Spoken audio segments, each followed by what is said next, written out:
passer au supérieur lycée, c'est un grand changement dans une vie. Je me posais beaucoup de questions. En plus, je suis une fille qui arrive en école d'ingé, donc vraiment, j'avais un peu des appréhensions.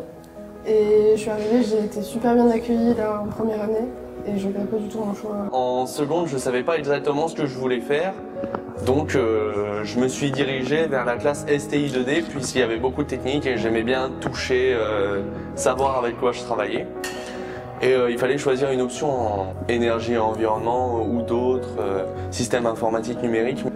Et au final, ça m'a vraiment intéressé. Mon objectif, c'est de pouvoir me rendre utile et pas juste être là sur Terre, vivre et consommer toutes les ressources qu'on a et pour rien en fait. Ouais. Donc qu'on puisse participer à l'amélioration de notre avenir, de notre futur, même pour les enfants les générations qui vont arriver à venir. Je souhaite dans le futur devenir ingénieur en énergie renouvelable, soit spécialisé dans les éoliennes, soit dans les panneaux photovoltaïques. En fait, plus tard, je voulais travailler plutôt dans le domaine des performances énergétiques. Et donc je me suis tournée vers l'ISI parce qu'il proposait cette branche. Et en première année, j'ai donc choisi de prendre la filière énergie et environnement, puisque ça traite de tout ce qui est énergie éolienne et énergie photovoltaïque.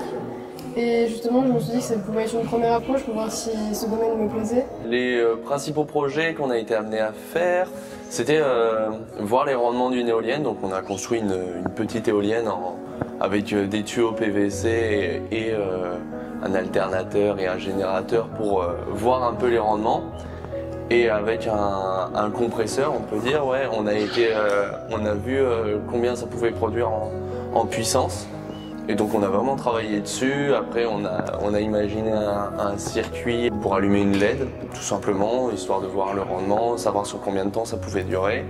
On a également travaillé sur des panneaux photovoltaïques, savoir si on pouvait charger un condensateur. Malgré tout ce qu'on entend aux informations et tout ce qu'on voit, toutes les catastrophes climatiques qui arrivent, il ne faut vraiment pas se laisser abattre, il ne faut pas être pessimiste et c'est justement en agissant qu'on va pouvoir, en agissant tous ensemble qu'on va pouvoir construire quelque chose de mieux.